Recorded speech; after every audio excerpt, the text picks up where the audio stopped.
Can you imagine your own father refusing to walk you down the aisle? All because your entitled sister convinced him he could only do it once? And then, just days before your wedding, she ditched him for someone richer, leaving him utterly heartbroken and crawling back to me, begging for a second chance? Oh, the sweet, sweet taste of karma. It truly is served piping hot, and honestly, I've never been happier.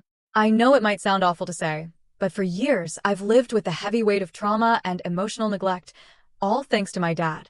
Now, seeing him with nowhere else to turn, suddenly remembering the daughter he barely acknowledged, it's a twisted kind of justice, and I don't care if that makes me a bad person. This is my story, and trust me, it's been a long time coming.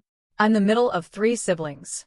There's my older brother, Finley, who we call Finn, and my younger sister, Sarah. Growing up, our family looked pretty normal from the outside.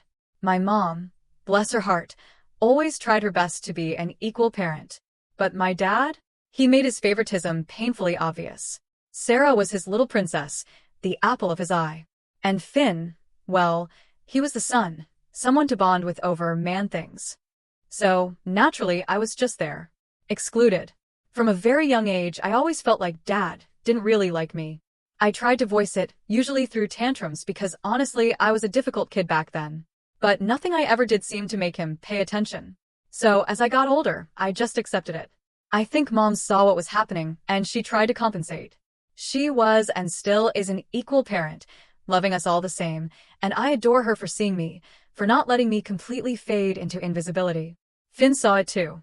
He saw my neglect, how I was always a bit aloof, and he tried to fill that void.